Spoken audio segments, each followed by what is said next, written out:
use of equipment. I apologize for the yellow line down. I think that, I don't even know where that came from. I think that's actually, it's got to be on Lisa's screen. Okay, so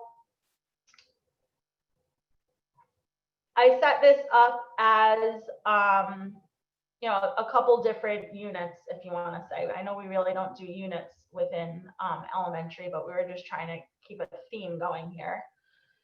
So for those of us that are able to use some equipment, you know, I was not able to use equipment at the beginning, which obviously we did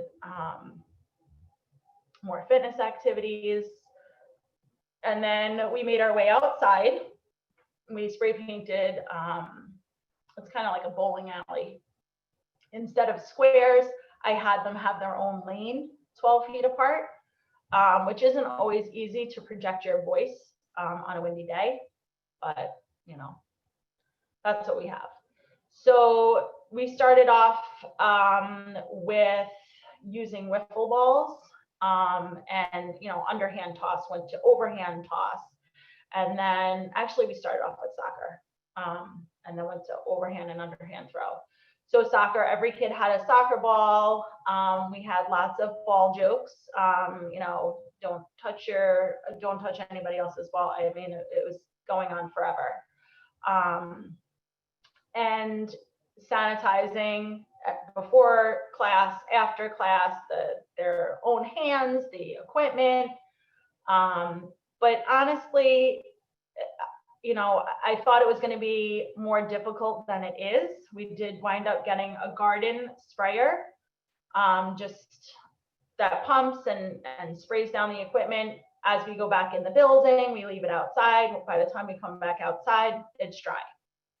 So it's not that difficult, as long as you have enough equipment for each and every student. So soccer. Let's go here. I hyperlinked all of these. This is, again, for your remote only students, how to make a soccer ball using a hoodie.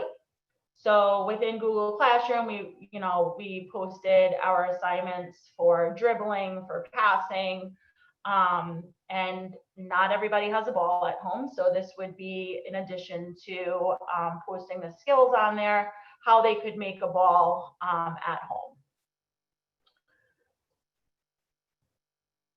This was Waka Waka, which is the World Cup song. I put this is a Just Dance video. That was our warm up for our soccer unit. My students love that one. I actually love that song. I'm not gonna lie, I do too. I like to dance with it. Did you put this on here, Beth? Not me. Definitely not. This is an ad. I'm like, what is this? I don't know what that is. Okay. Oh, this. So, yeah. Primetime Coaching, or Prime Coaching Sport, he has tons of videos of how-to videos. If you look at, I'm going to look at his channel. So he broke it down into PE teaching ideas and activities, warm-up games, then fundamental PE skills and drills. So these are all striking. These are like locomotor, basic movement circuits, jumping, basketball and bouncing. So those are all individual videos for the skills, throwing and catching, soccer. These are like individual challenges that you could incorporate within those different units. So I use these videos for dribbling. Obviously, you can make your own videos. What I find difficult is trying to make videos ahead of time. So, we start our week on a Monday, and I only have Wednesdays with my Google Classroom periods that I would be able to, and it's only 3 of them. So I need to post something Monday morning, but we are starting the unit that day. So it's a little difficult to be ahead when you don't have the equipment out. These are all videos regarding soccer skills. Then I'm trying to find it. Where's my vocab? Okay, so within each unit, again, you're going to need to make yourself a copy. This will all be shared out. So when you make yourself your own copy, then you can do whatever you want with it. So for soccer, these were posters that normally we would have up in the gym, but since we don't have a gym, and again, all the terminology I would have posted, but I can't walk around with posters attached to my head. So it's on Google Classroom. And again, at the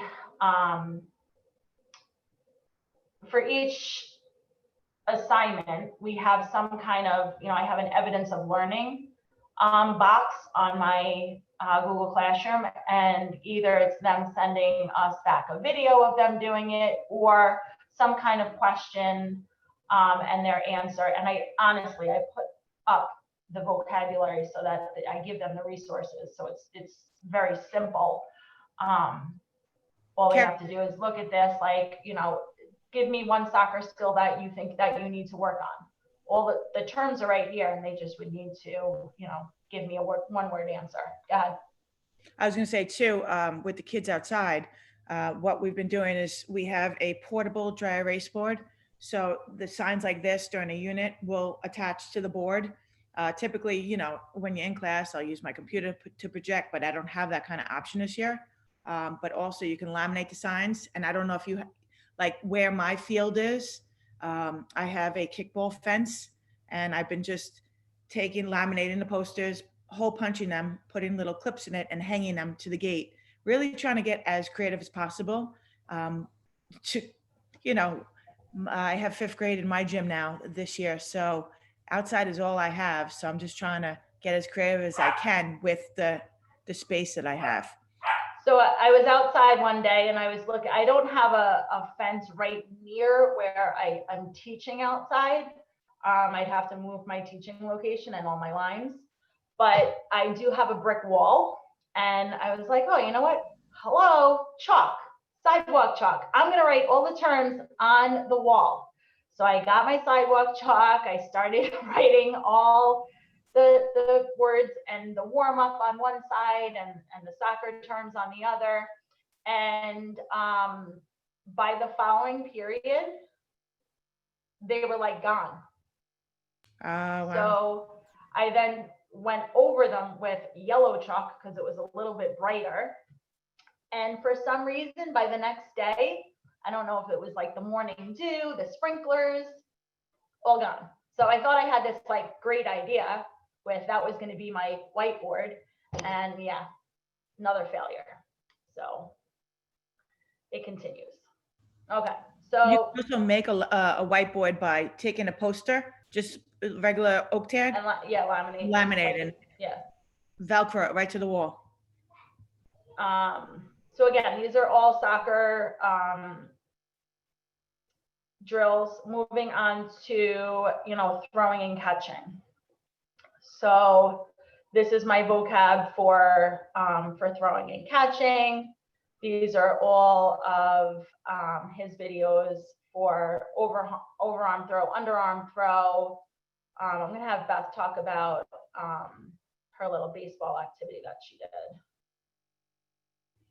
Yeah, Okay. actually, let me just do this first. So this, we were doing throwing and catching, yet we were forced kind of to be in the classroom because again, it was raining. So we put this up for, for throwing and catching in the classroom, because if I brought the wiffle balls into the classroom, it would probably be a disaster, rolling all over the place, bouncing off of things. So what I did was I grabbed Beanie Babies, and they're actually rubber Beanie Babies. They're not like the cloth ones. So easy to sanitize. We used those to do this activity. It's based on, I want to say, an app that the kids play called Animal Crossing. Again, they earn these badges. So it's just different challenges. Obviously, like just toss and catch, toss, clap, catch, toss before, clap before it tosses on the ground. They get more difficult as it goes on. And then what I had the kids do was to make up their own and share it out and, give it a name, so say Joe makes up a different way to throw and catch, he would name it, and then the kids would have to do it. You can make up your own, and then each kid that came up with their own creative movement would have their own video embedded into the slide. So as they do it, it says click here to earn your badge. So the kids click on there and then they earn their badge.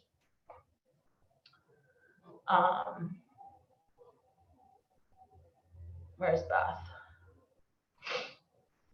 I think click on my emoji. Okay. Yeah. So that one, everyone will get a copy of this. So again, I have only use of outdoors. So I wanted to make as many targets as I could. I took a hula hoop, put it against the outside wall, and just took chalk and traced it. So they were nice uniform circles.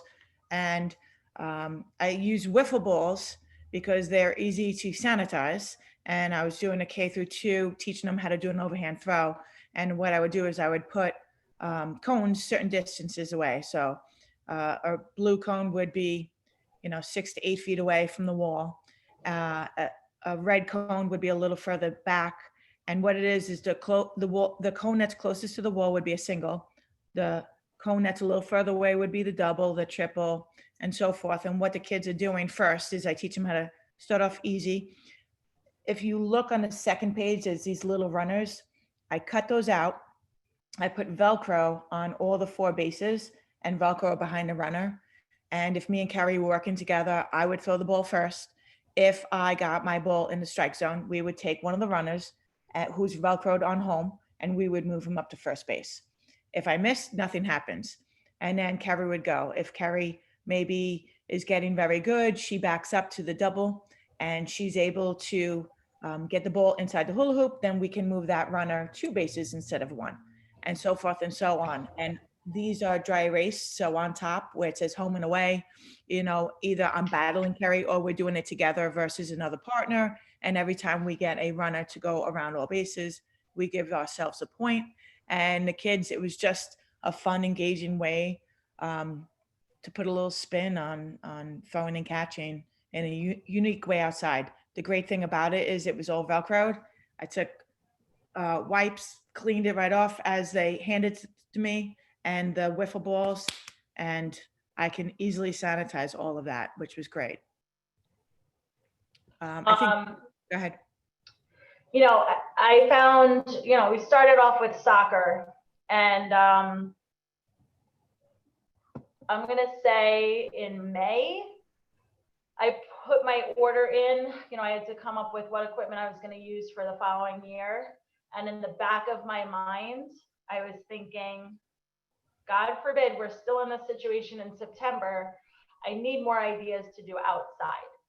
So I had ordered, they're like Frisbee golf or foot golf stakes that go into the ground, and they have a hula hoop and a little number hanging from it. So I had ordered 9 of them, it came in a set, and I'm thinking, okay, foot golf, Frisbee golf, what else can I do with this?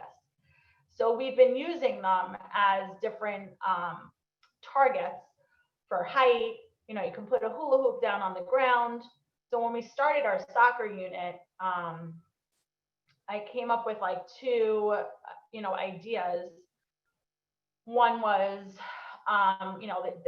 they start on one end of my lane in my bowling alley, and then the hoop is on the other end. How many times does it take them to kick the ball and get it into the target? And then kind of reverse it where they start from the target and they, walk backwards and use their own body to measure the distance that they can get to the target. So, I would tell them like one large step, count your steps forward. Like you're on the number line, trying to bring math into it. You're at 0 right now. You take one large step. Now you're at 1. So I would tell them take 3 steps, turn around. If you're successful, then you get to increase it to 4 steps. If you're not successful, you stay there until you're successful. So we were kind of using that idea just to get them into a routine. That way, when we do the same thing with the overhand and underhand throw, they're already used to it. Because again, like I only see my kids once a week now in person.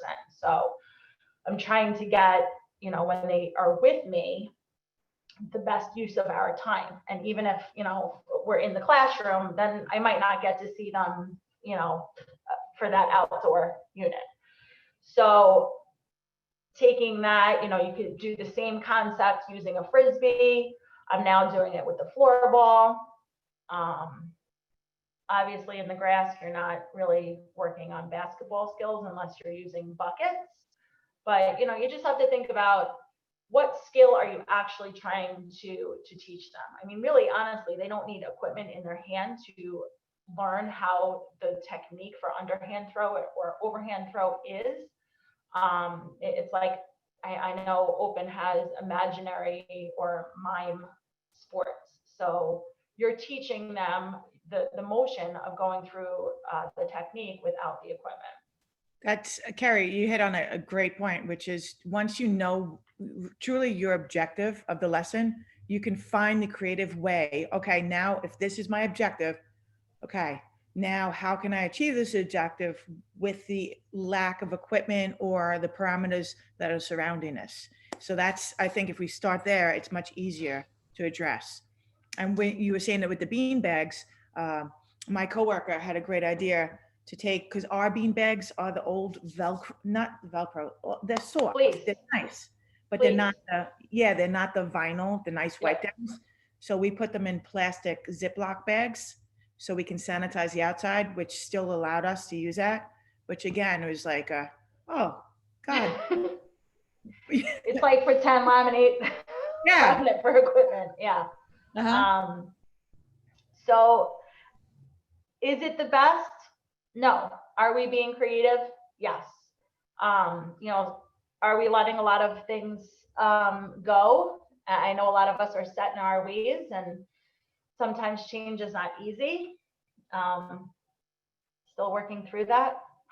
All right, so obviously these are all soccer. This goes on to throwing and catching. If anybody has anything else to add, I can add that in. These would be all basketball videos. And again, like, how to dribble. This would be like incorrectly, correctly.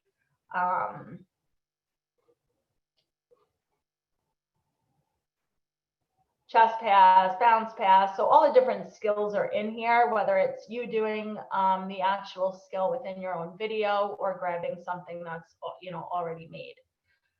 And again, depending on, how much time you have. Are you teaching 5 days a week? Those of us that are teaching 5 days a week and still responsible for our solely remote learners and our hybrid learners and our in-person learners. It's not always easy. So just trying to, and day one, I had 147 emails on Google Classroom from students. And that's when I was like, whoa, this is not going to be, manageable.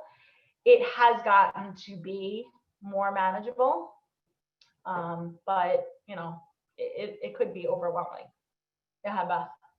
I was going to say some of the links that are in there too are have a lot of game ideas, not just tutorials, but game ideas in there that are perfect for social distancing. So when you guys go in later on, when Kerry gives out the link, make sure, spend the time in there, click on all of it, add to bookmarks. There's some really great activities, especially now with the lack of space and equipment. All right, so moving on. So I have in my toolbox, because I haven't done it yet, Frisbee, and golf. I did get golf clubs I should have enough golf clubs for every student, per class. So same concept. Now we're using golf clubs. I'm using floorball sticks right now, and then we'll move on to the golf clubs. So these are some ideas that you can use. So Frisbee golf, or using golf clubs, how to throw a Frisbee. This is Ben Landers. I've used a couple of his. It's kind of funny. He made a video that he posted on YouTube of him live teaching and introducing how to throw a Frisbee. And I want to say it's a kindergarten class. So is it a perfect video? No. Is it realistic? Absolutely. But he has the posters behind him. He's telling the kids, how they have to hold the Frisbee. And obviously, it works. Beanbag bocce, again, throwing to a target, underhand throw. Beanbag bocce is something that we usually start with on day one, just as a quick, I give the kids their spots or whatever, and then it's like our go-to lesson for, we have 20 minutes left. We went over the class rules, and we didn't do it this year. My bean bags again are fleece, but now that Beth just gave me that idea, I might have to, get 100 sandwich baggies, but I just did the beanbag bocce, but I did it with Frisbee. We just did a giant disc golf unit, and it worked great too with Frisbee. Yep. So if anybody has any ideas for like rolling and bowling per se, the only thing that I could think of is, we have dome cones and then smaller cones on top. And if you hit the dome cone, the smaller cone on top or the lighter cone on top would knock over. If anybody's done it, please chime in, because I'm curious if there's any better ideas than that. So how to build a homemade mini golf course. Love this. Love. So for your remote learners, some of them have a lot more time than others. And I know in the spring when I did, I had kids make their own obstacle course. Some of them really went pretty far with them and were creative and used, the things in their backyards and loved to post videos of their own creation. You're incorporating so many things into this idea. STEM. Yay. Yeah, STEM. They're using their own creativity. So although it might seem like not a great lesson when you really think about it, kids are not that creative anymore as they used to be because it's done for them. We really need to work on, giving them the tools to create their own, own games, their own version of, whatever we're doing at home. In school, they need to be doing it at home. So again, I keep telling the kids, it's not going to be perfect. Like, we're not laughing at what anybody else posts. They're being creative and they're seeing things, with a different perspective. So dolphin golf is, you're trying to lasso someone else. So for those of us, I don't know how many of us on here are actually able to share equipment within. We're trying to get there, is what I'm saying. Try to share equipment where kids are actually engaging with others within the same class. Hopefully we'll be there in a little bit. Some people are already there. So these are obviously all different ways about Frisbee golf and golf using golf clubs. I'm gonna move on. Okay, so on here,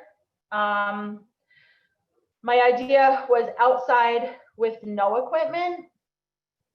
I'm going to talk about these two. I don't know if anybody on here would be able to use these with maybe like middle school, geocaching and goose chase. So I just want to talk a little bit about geocaching. Geocaching is something that you can use, again, with your solely virtual kids. We did have a geocache go on for Suffolk Zone with in the spring. And geocaching is an app you can register for. You can put it on your phone. You can create your own caches. It's kind of like orienteering, but they are all over the world. When you put the app on your phone, it brings up where the different, I'm going to call them prize boxes, where the different boxes are located. Usually, they range from an ammunition box to a tiny little like thing that's an inch big. Obviously, those are the more difficult ones to find. So it's all based on GPS. You can play around with that on your own with your families and see if you can make it work for your students.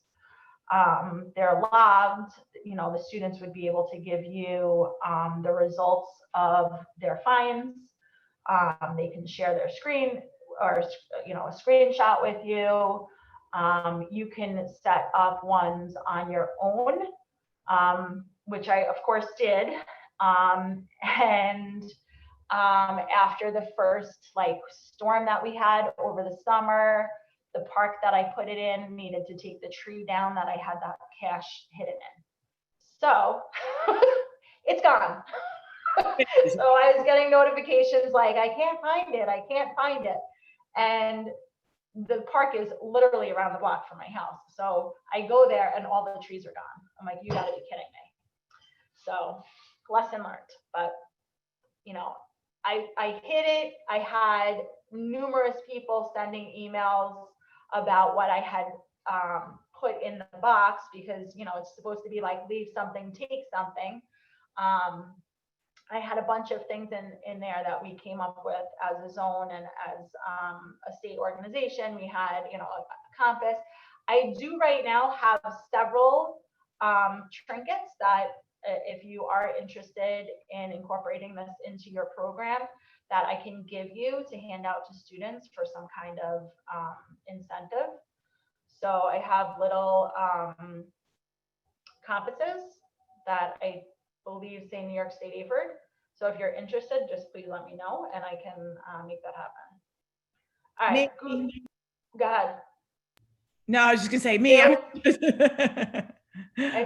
still owe your kids a prize. So, all right, goose chase.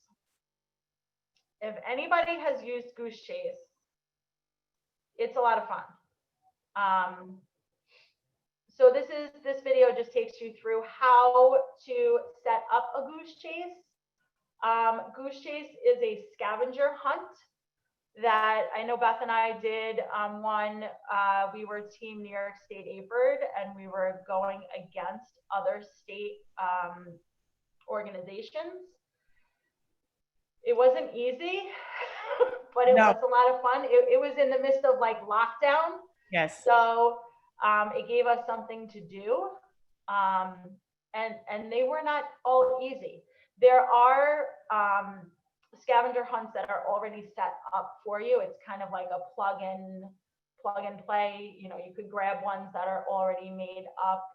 Some examples would be to find a street sign with your name on it, and everything is in the moment. So you have to find a street sign with your name on it, and then take a selfie with it in the background. You would be in charge, I'm going to say the coach of it, where when the submissions come in, you either allow the submission or you reject it. If you don't follow directions, it gets rejected. If the license plate needs to have numbers totaling 11, not always easy. and be from your state. And if it doesn't total 11, it's getting rejected. So you control all of that, or you can make up your own. You know, obviously, if you're going to stay on school campus, you could do one within your campus, but you would have to, you know, type those in there. It is fairly easy to navigate. You can obviously use YouTube to, this link right here shows you how to create one, and it's free. It's free up until like a certain amount of people that would be involved. You know, you could create teams for the kids. Again, something that to me you would use either at middle school or high school level, or with your solely virtual learners. What else do we have on here? I got the scavenger hunt. Go ahead, you want to talk about that? Yeah, can you click on it? Go Where are back. you? I think it's up on the left-hand corner. I think Yep, that's that one. Yep. So this is one I did as a district. We did it last year during a quarantine because I wanted to get the kids out. I found a lot of, you know, anxiety was building up in my students, especially with the parents. And I wanted to get the kids out and away from the computers. I thought that was really important, get them out into nature, but also still while being socially distant. So actually me and my children, we went around town and we walked from Sayville and we did a 5K loop, and every block we looked for something unique about the block. So for example, one of the houses had in their fence lucky, I'm going to say lucky, 4-leaf clovers. And so we would ask them clues about, you know, what's the shape hidden in, what's a unique shape hidden in the fence, or there's all different things. And I made a map as to where they could find the clue. So all it was a Google map. I pasted it onto a link, and then I wrote little clues. I had to walk it personally. I made little clues. I typed it in a document, and the kids did it with their families. And I got so much wonderful feedback just because they had to, because I'm K-5, they walked it with their families, or they did bike riding with it. And it was just a great way to, again, get them out. And we tied it in with the Sayville Food Pantry. So if I got over 100 families to do it, then I told them I would donate $100 from myself, and then the PTA would match it. Not that you have to do that, but I was looking to donate to Food Pantry anyway during the pandemic. So it was a win-win. But just to get the kids out and moving is a great thing. And it doesn't have to be away from school. You can also do it in your backyard. So I'm doing orienteering with my kids, my next unit, and I'll be doing scavenger hunts just in the back of the school, where they'll be hunting and using compasses to find different locations. So again, you know, it doesn't have to be out away from school. It could be inside as well. All right.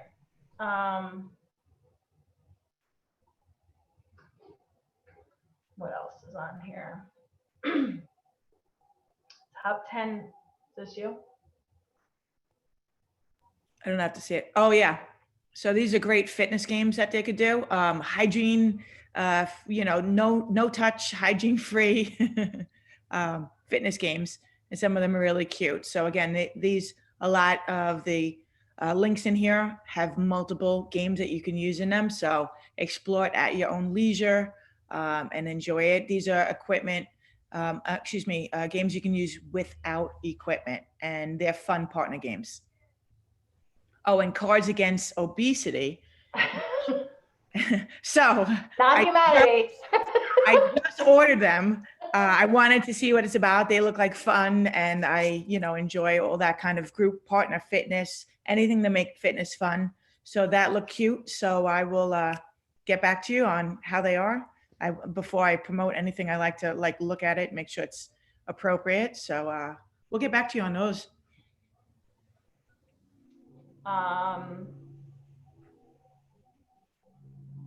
Are you watching the chat? Does anybody have anything that they has worked for them that is outside? I'm trying to find So if you went back to my last session with, I'm trying to find the Minecraft one. Mike Giannicola's, let's see on here.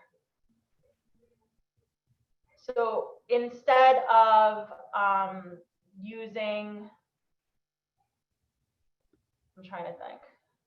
So it's like a Monopoly board, or there's like 25 or 30 different, one's the Pokemon. Nope, that's a video. So there's different ways that you can just print out, like especially if you go on Mike Giannicola's Phys Ed Depot, that Minecraft one, and he's got a superhero. There's maybe like 25 different exercise stations, if you want to call them, and laminate them and put them on a cone. Again, like you're giving the students what they need to do and making it more stations, but there's no shared equipment and there's no equipment needed. Usually when I do it, we do it as a warm up. They start at whatever, I'm usually in the gym, but they start at a station. I have them go for a minute, the music stops, and then it takes them, like on the card, it will say you need to go find. So they have to find the next spot that they have to go. But when we do it in the gym, they're all, intermingling in the middle of the gym. So obviously, where's my 50 states one? Hold on. That'll give you an example. That's in your fitness. Yep. So this would be 50 different stations. So each station is obviously a state. You could do it in alphabetical order. You could have it set up not in alphabetical order. However, so say I start at Alabama. On my station card, it tells me that I have to do, well, it doesn't have a number. So now I have to figure out, like, all right, so this is groups of 5. So 15 squats. I need to do 15 squats. And then I need to travel by right foot lead gallop to Alaska. So if I was to do this in the gym, and actually this was my presentation for Nassau Zone, which never happened, we would scatter the states so that the kids actually have to be traveling, but also going to find where the next state would be. Right now, I'd have to put these all in ABC order so that they're not,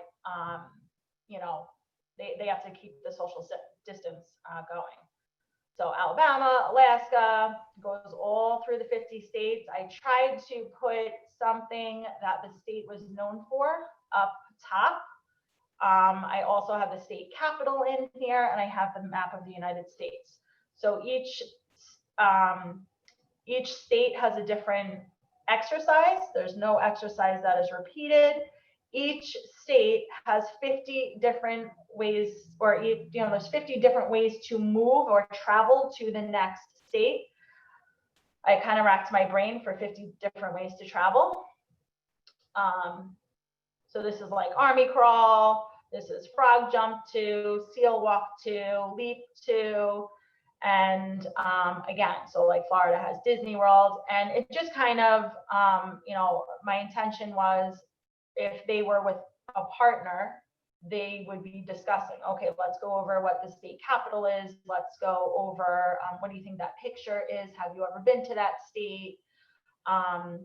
Again, right now, this is not something that my purpose of putting this lesson together would kind of fulfill, because they're not able to, work with a partner. But if you wanted to, you could set this up and they could do it by themselves. You could do this 6 feet apart, Kerry. This would be a great scavenger hunt, and you put these on cones, you attach them so they don't have to touch them. But if the partners are working 6 feet apart, they could do it. Yes. I'm on 12 feet apart. Outside. 12. So, you know, again, it's just the concept. There are, I know someone made a SpongeBob one. I've used that before, and it's all the different characters. They're called like character journeys. This is what gave me the idea of, you know, a character journey. The kids, it entices them because, you know, it's either Pokemon or a superhero or Legos, whatever it may be. This would be more incorporating. And the reason that I did this was because my son was in 5th grade last year and had a state test in Capital every single Friday. And I was racking my brain trying to help him study for this and figure out how I would be able to help that teacher, if she was working in my building, have the kids learn all the state capitals and where they're located on the map. So as I was studying with him, I was like, oh, you know what, I'm going to change this into something that I can use. And that's kind of where I got the idea from. All right. Just watch your time. You have about. I know I have 3 minutes, so I'm sorry. If anybody else wants to speak, let me know what has worked for you, what you're struggling with, what we could help you with, what anybody else on here has used that has worked that you would never in a million years plan on doing and find yourself doing right now. Let me know. You can unmute to ask or type it in chat, whatever works for you.